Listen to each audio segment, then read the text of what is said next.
तो ये होने वाला lecture number 5 structure of atom का। कल हमने स्पेक्ट्रम के बारे में समझ लिया था और एमिशन स्पेक्ट्रम देख लिया था, कॉन्ट्रास्ट स्पेक्ट्रम देख लिया था, डिस्क्रीट में बैंड और लाइन स्पेक्ट्रम देख लिए थे और एब्जॉर्प्शन स्पेक्ट्रम के बारे में समझ लिया। एमिशन स्पेक्ट्रम के बारे में भी समझा था।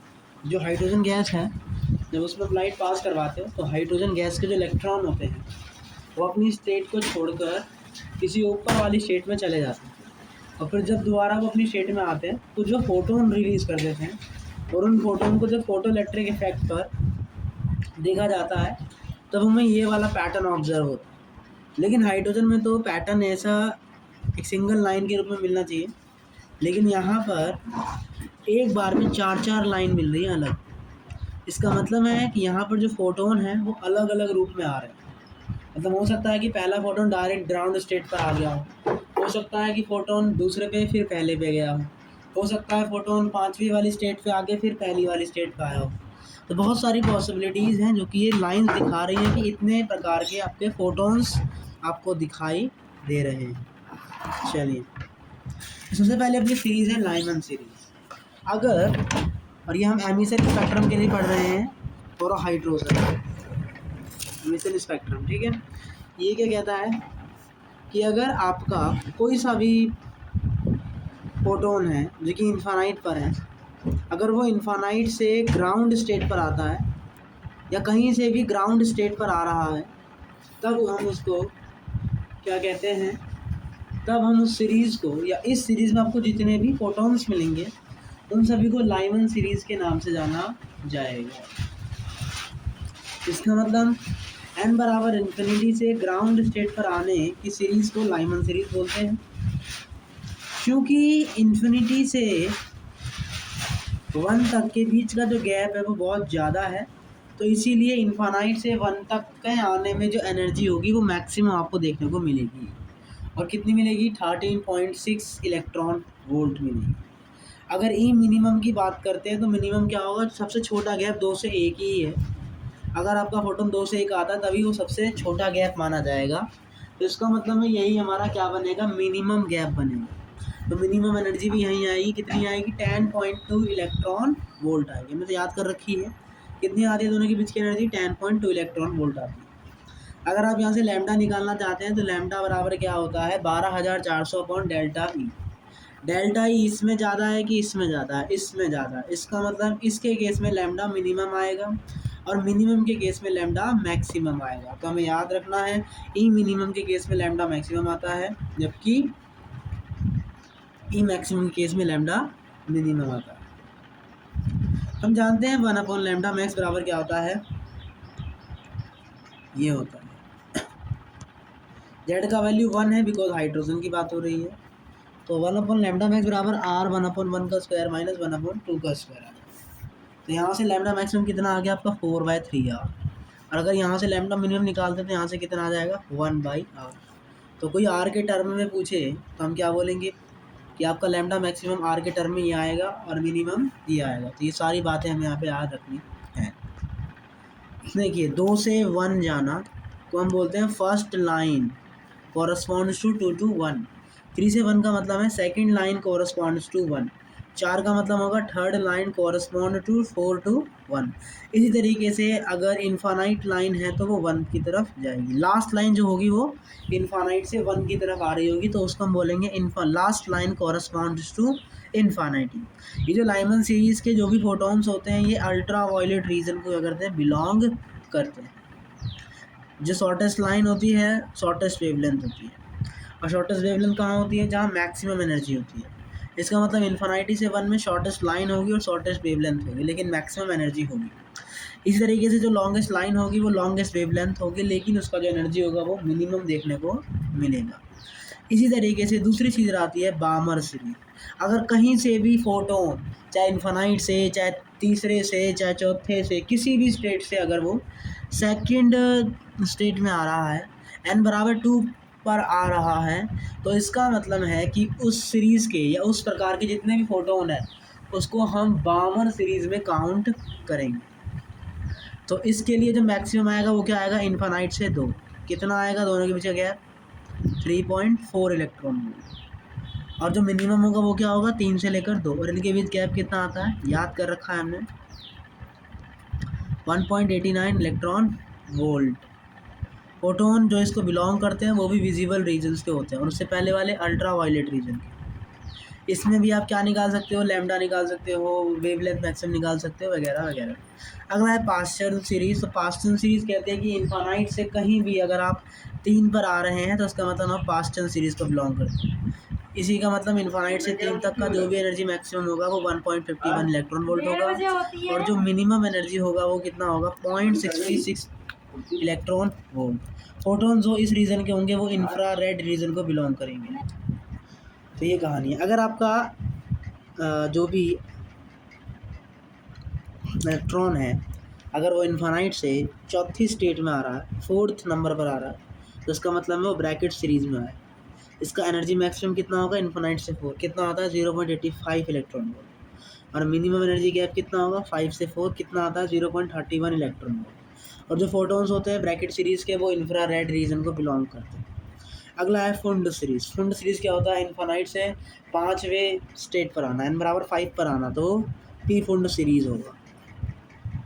तो मैक्सिमम कितना आएगा, 0.544, जैसे भी हम पढ़ के आ रहे हैं पीछे की तरह। और ई मिनिमम गैप कितना होगा, 6 से 5 के बीच, 0.16 इलेक्ट्रॉन वोल्ट। और फोटोन्स कहाँ बिलोंग करेंगे, इंफ्रा रेड रीजन से।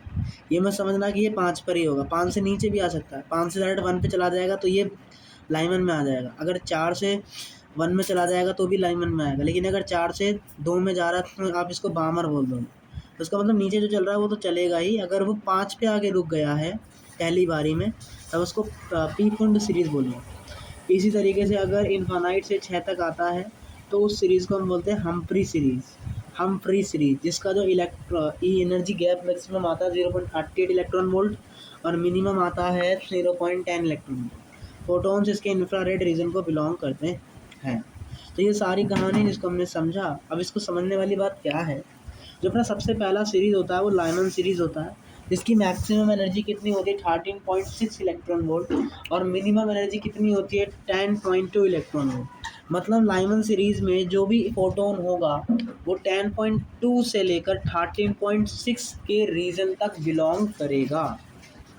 लेकिन इसके बाद जब हम चेक करते हैं तो उसके बाद जो सेकंड सीरीज़ आती है बामर सीरीज़, उसकी स्टार्टिंग होती है 1.89 से और एंडिंग होती है 3.4 तक। तो इसका मतलब 3.4 से 10.2 के बीच कोई भी सीरीज़ नहीं आ रही है।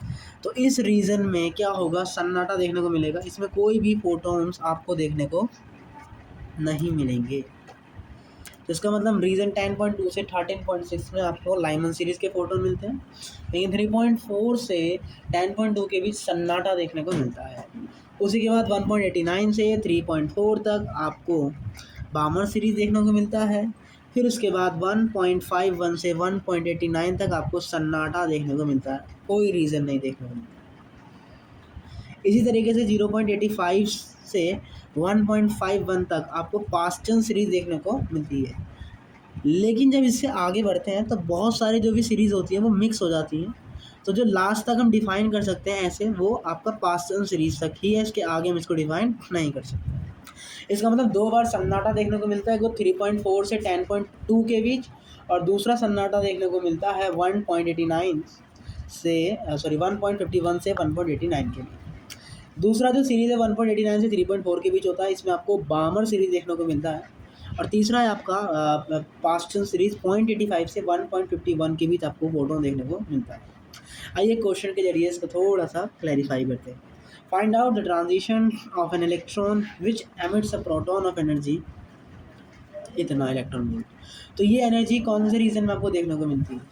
देखो एक तरीका तो ये है, आप ये फॉर्मूला लगा दीजिए, एनर्जी वाले जो फॉर्मूला लगाते थे, और वहाँ से हीट एंड ट्रायल करिए, मतलब एक बार n बराबर ये रखिए, फिर ये रखिए, फिर ये रखिए, ऐसे में बहुत समय चला जाएगा। तो हमने रीज़न याद कर रखे हैं। अब आप रीज़न सोचिए, पहला रीज़न था सर 13.6 से 10.2 से 13.6 के बीच, तो क्या ये लाइमन सीरीज़ में लाई कर रहा है, इसके बीच तो नहीं आता, इसका मतलब 1 वाला तो हो ही नहीं सकता। दूसरा चेक करो, फिर आता सन्नाटा का केस, कहाँ से कहाँ तक आता सन्नाटा का केस, भैया सन्नाटा का केस कहाँ से कहाँ तक आता है, बता दो एक बार। बड़े तो सन्नाटा होता है, जैसे नल बट्टा सन्नाटा कहते हैं, तो वो आता है 3.4 से 10.2 तक। तो क्या ये इस रीजन में लाई कर रही है? नहीं, ये 3.025 है, 3.4 है, इसका मतलब ये सन्नाटे में भी नहीं आ रही। अब बामर सीरीज़ चेक करते हैं। तो बामर सीरीज़ का कहाँ से कहाँ लाई करता है? वो लाई करता है 1.89 से 3.4 के भी। क्या ये इस रीजन में लाई करता है? बिल्कुल सही। तो इसका मतलब ऑप्शन नंबर सी इसका सही आंसर हो जाएगा कि बामर सीरीज़ में जो फोटॉन्स होते हैं वो इन्फानाइट से दूसरे नंबर पर आते हैं, और दूसरे नंबर में इसी में ही आ रहा है, तो इसलिए ऑप्शन नंबर सी इसका करेक्ट आंसर है। अब ये वाला करते हैं। ये कौन से रीजन में? पहले रीजन में तो नहीं है, लेकिन ये सन्नाटे वाले रीजन में है, 3.4 से 10.2 तक। इसका मतलब ये पॉसिबल ही नहीं है। आई होप यहाँ पर आपने समझा होगा। आइए अब हम अपना अगला टॉपिक्स पढ़ते हैं, और आपको स्क्रीन पे दिख रहा होगा, जो कि क्या है, number of photons emitted by a sample of H atom. यानी कि इसमें आप पढ़ेंगे कि जो भी इलेक्ट्रॉन्स हैं वो कितने और किस किस रूप में फोटोन का ट्रांसफ़र कर सकते हैं, उसके कितने तरीके हैं, आप ये समझने वाले हैं। पहला केस है sample contains only one atom. आपने एक ऐसा सैंपल लिया जो केवल और केवल एक ही एटम को कंटेन करता है, और ये कैसा लेवल है? डी एक्साइटेशन इन टिल ग्राउंड लेवल। और ये तब तक ऑक्साइड होता रहेगा, डी एक्साइट होता रहेगा, जब तक कि ये ग्राउंड लेवल में ना पहुंच जाए। तो अगर आपका एक ही एटम है तो वो इन्फानाइट से ग्राउंड स्टेट पर जाने में तो उसके कितने मेथड होंगे? सिर्फ और सिर्फ एक ही मेथड होगा। वो खट खट खट खट खट खट खट खट खट खट खट ऐसे जादू आपको नज़र आएगा। किसमें? मिनिमम फोटोन एमिटेड में। किसमें? Minimum photon emitted. लेकिन अगर आप मैक्सिमम फोटोन एमिटेड की बात करोगे तो उसमें क्या होगा? तो उसमें होगा क्या, समझिए। हो सकता है अब आपने इन्फिनिटी से नहीं, हो सकता है आपने अन से नीचे से चालू करा, हो सकता है आपने n-1 से भी नीचे चालू करा, हो सकता है आपने n-2 से भी नीचे चालू करा। इसका मतलब मैक्सिमम फोटोन एमिटेड के केस में जो तरीका आएगा वो n-1 से आएगा, जो तरीका आएगा वो n-1 से आएगा। लेकिन मिनिमम जो फोटोन एमिटेड होगा वो मिनिमम बराबर 1 आएगा, उसका केवल एक ही तरीका है। लेकिन हो सकता है अब आपने जो सैंपल कंटेन किया है उसमें एक से ज़्यादा एटम है, मतलब वो अब फोटोन रिलीज़ करने का उनका जो भी तरीका होगा वो अलग अलग देखने को मिलेगा। मान लीजिए, और मिनिमम तो एक ही होता है, मैक्सिमम कितना होगा? तो माना n बराबर 5 तक पहुँचने के कितने तरीके हैं? उसके कितने तरीके हैं? मैंने बोला सबसे पहले वो 5 से डायरेक्ट 1 पर आ गया, ठीक है। देख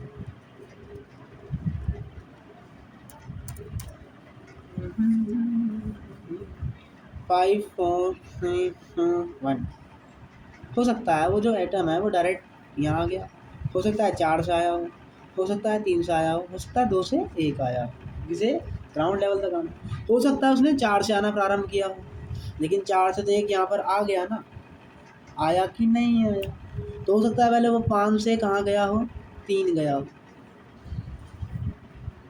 और फिर वो 3 से कहाँ गया हो?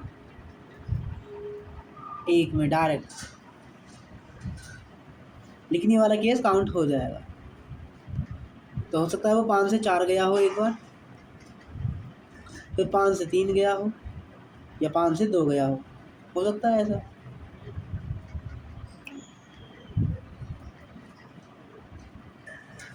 तो ऐसे आप बहुत सारे केस यहाँ पे देखेंगे। तो ऐसे आपको यहाँ पे केस बनाने पड़ेंगे, और सारे बार कैसे केस बनाने पड़ेंगे? यूनिक केस बनाने पड़ेंगे। देखो 5 से 4 यूनिक केस है, लेकिन यहाँ 5 से 4 तो काउंट हो गया है ना, तो ये आप नहीं बनाए। तो मतलब आपको ये सारी कहानी यहाँ पे जो है करनी पड़ेगी। देखिए करते हैं, देखो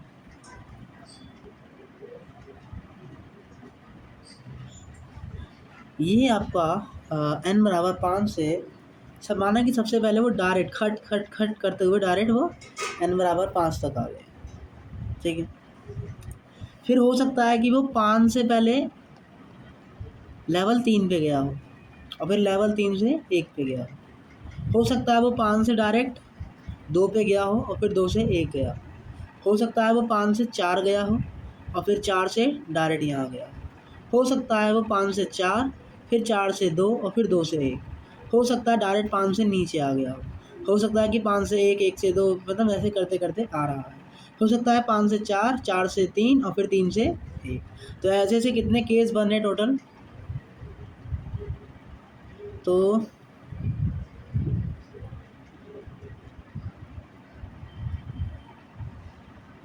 ऐसे अगर हम केस बनाएंगे तो इसे करने में थोड़ा जनरली टफ पड़ेगा, क्योंकि अगर 5 आ गया तो फिर दिक्कत। अगर जैसे छोटा आता है, जैसे केवल 3 ही आते हैं, अगर आपके पास n बराबर कितना है, 3 है, तो n बराबर 3 का तो आप आराम से निकाल सकते हैं। कैसे? ये 3, ये 2, ये है। हो सकता है वो डायरेक्ट 3 से 1 पर आ गया, हो सकता है वो 2 से 1 आया हो, है ना। हो सकता है वो डायरेक्ट 3 से 2 पे गया हो। ठीक है, यहाँ मान लो हुआ कि यहाँ 2 से 1 पे आ गया, यहाँ डायरेक्ट 3 से किस पे आ गया, 2 पे आ गया।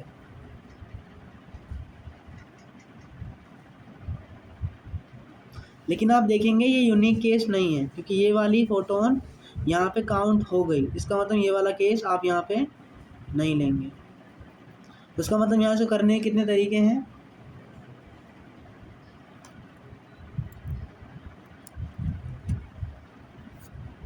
तो इसका मतलब इसके फोटोन गिराने के कितने तरीके हैं इस एटम्स के? कितने हैं जी? 3 हैं। इसका मतलब यहाँ प्रोबेबिलिटी कितनी आ गई? मैक्सिमम तरीका कितना है डी एक्साइट करने का? 3 आ गया। कितना आ गया? 3 आ गया। इसका मतलब अगर एक से ज़्यादा आइटम्स हैं और उनका आपको डी एक्साइटेशन निकालना मैक्सिमम, तो आप ऐसे निकालेंगे। लेकिन इसको करने का तरीका क्या है? आप NC2 वाला फॉर्मूला यहाँ पे लगा दीजिए। n का वैल्यू 3 है तो 3C2 हो जाएगा, जिससे यहाँ पे आंसर क्या आ जाएगा? 3 के करीब आ रहा है, दोनों आंसर सेम है। तो यहाँ पर आप याद कर लेंगे, अगर मैक्सिमम यूनिक फोटोन्स हैं तो उन केसों में जो sample contains enough number of atoms and D excitation in ground level, तो कितना आता है? NC2 आता है। अगर आपको बोलता है कि n बराबर 5 के लिए 10 ट्रांजिशन होने के लिए आपको मैक्सिमम कितने एटम चाहिए, अगर ये आपको निकालने को कहता है तो आप कैसे निकालेंगे? तो मैक्सिमम कितने एटम आपको जो है चाहिए? माना कि जो एक एटम है वो ऐसे खट पहले 5 से 4, 4 से 3, 3 से 2 ऐसे करके आ गया। फिर मानो तो दूसरा है, तो यहाँ पे तो इसको 1 से 4 तक आने के कितने तरीके होंगे? इस वाले एटम के 1 से 4 तक आने के कितने तरीके होंगे? 4 तरीके होंगे। कितने तरीके होंगे? 4 तरीके होंगे। 4 से 5 से 4, 4 से 3, 3 से 2 और 2 से 1। अब हम दूसरा मान लिया, दूसरा एटम है जो कि पहले क्या कर रहा है? 5 से 3 आ रहा है और फिर 3 से 2 आ रहा है। तो ऐसा करने के कितने तरीके हो गए? 2 तरीके हो गए। अब यहाँ पर आपके 2 तरीके हो गए। इसका मतलब यहाँ पर आपको 4 प्रकार के फोटोन मिल जाएंगे और यहाँ 2 प्रकार के फोटोन मिल जाएंगे। अब हो सकता है जो लैम्डा 7 है, जो 7वां फोटोन है, 7वां जो तरीका है, हो सकता है वो 5 से 2 पर आ जाए, फिर 2 से 1 आ जाए। तो ये एक और तरीका हो गया। तो यहाँ पे आपको 2 तरीके और मिल गए। लेकिन एक चीज़ ध्यान देखिए, हमें क्या चाहिए? यूनिक फोटोन्स चाहिए। क्या चाहिए हमें? Unique photons. यूनिक फोटोन्स चाहिए होते हैं। देखिए ये 5 से यहाँ आ रहा है, तो ऐसा कोई फोटोन आपको यहाँ पे दिख रहा है? नहीं दिख रहा। ये 6 से डायरेक्ट यहाँ पर आ गया, मतलब 3 से डायरेक्ट 1 पर आ गया। तो क्या 3 से 1 पे डायरेक्ट कोई आ रहा है? नहीं। इसका मतलब ये दोनों ही यूनिक हैं। तो टोटल में कितने आपको यूनिक तरीके मिल गए? 6 यूनिक तरीके मिल गए। 5C2 में कितने होते हैं? 10 होते हैं। हमें 4 तरीके और चाहिए, तो कितने आइटम और लेने पड़ेंगे? माना तीसरा आइटम है जो कि 5 से डायरेक्ट 3 पर आ रहा है, ऐसा कोई केस तो है नहीं। लेकिन क्या 2 से 1 पर आने का केस है? जी है। इसका मतलब यहाँ पे सिर्फ एक ही तरीका काउंट किया जाएगा। तब आपके कितने तरीके हो गए? 7 तरीके हो गए। माना मैंने एक और आइटम लिया, अब वो क्या कर रहा है? 5 से यहाँ आ रहा है, 4 आ रहा है और फिर 4 से डायरेक्ट 1 आ रहा है। तो क्या 5 से 4 आने का तरीका है? इसका मतलब ये यूनिक फोटोन नहीं है। तो यूनिक फोटोन क्या है? 4 से 1 आने का तरीका, ऐसा कोई भी नहीं है। इसका मतलब एक और फोटोन यहाँ काउंट हो गया, एक और तरीका काउंट हो गया। अब हो सकता है वो पहले क्या आ रहा हो 5 से 4, फिर 4 से 2 और फिर 2 से 1, ये दोनों तो रिपीट हो गए, तो ये वाला क्या हो गया, अलग हो गया। तो यहाँ पे 9 केस हो गए टोटल पॉसिबल।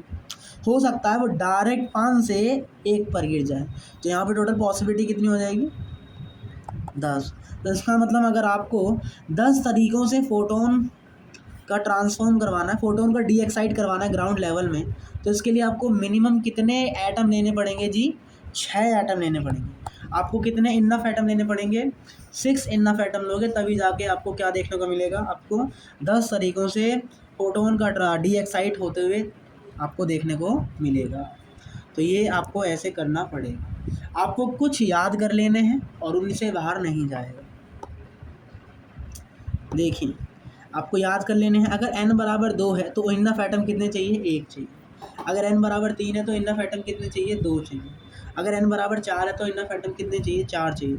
अगर n बराबर 5 है तो इनफ एटम कितने चाहिए, 6 चाहिए। और n बराबर 6 है तो इनफ एटम कितने चाहिए जी, 9 चाहिए। ये आपको याद रखना है, 6 है तो 9, 5 है तो 6, 4 है तो 4, और 3 है तो 2, और 2 है तो 1। ओके चलिए, अब n बराबर 5 है तो कितने तरीके से फेंका जा सकता है, ये 5 सीट है, कितने तरीके हो गए, 10 तरीके हो गए। कौन कौन सा, 5 से डायरेक्ट 1, 4 से 1, 3 से 1, 2 से 1, हो सकता है 5 से 2 पर आ रहा है। पहले आप लाइमन वाले सारे बनाएंगे, फिर आप बामर वाले सारे बनाएंगे, 5 से 2, फिर 3 से 2, फिर 3 से 2। अब बामर वाला बन गया, अब पास्टन वाला बनाएंगे, 5 से 3 और 4 से 3। अब ब्रैकेट वाला बनाते हैं, तो ब्रैकेट वाले में 5 आएगा, तो 5 से 4, सॉरी 4 आएगा तो 5 से 4। तो टोटल पॉसिबिलिटी ये होगी।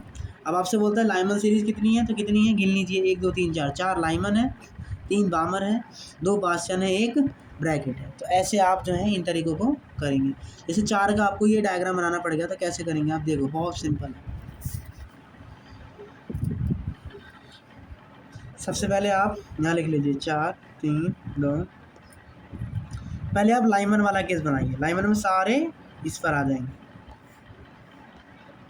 हो गया लाइमन का केस, 4 से 1, 3 से 1, ओह सॉरी ये एक्स्ट्रा खिंच गया है ना, हाँ 4 से 1 ये और फिर 1 ये, ठीक है।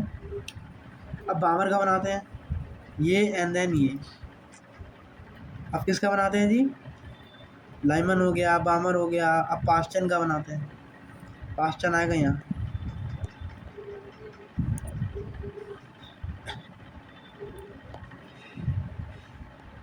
अब इसके बाद क्या आता है, ब्रैकेट आता है, तो ब्रैकेट आएगा यहाँ पर। कुछ गड़बड़ किया है, हाँ एक गड़बड़ कर दिया, ये आपने 2 में ही दिखा दिए ना। ये बामर हो गया, अब ये वाला यहाँ पर आएगा। और कोई केस पॉसिबल है नहीं, क्योंकि और उसके ऑर्बिट्स ही नहीं बचे ना, स्टेट n बराबर की वैल्यू ही नहीं बची आगे, तो इसलिए यहाँ पर आपको क्या देखने को मिलेगा, पास्टन। तो यहाँ पे क्या क्या है, 3 लाइमन है, 2 बामर है और 1 पास्टन है। तो अगर आपको कोई भी एक पता लग जाता है तो खाली आप -1 कर दीजिए, आपको सबकी पता लग जाएगी कौन कितना कितना है। तो आई होप आप समझ गए होंगे कि इन क्वेश्चनों को कैसे हैंडल करना है, कैसे निकालना है। सिर्फ आपको NC2 वाला फॉर्मूला यहाँ पे लगाना है।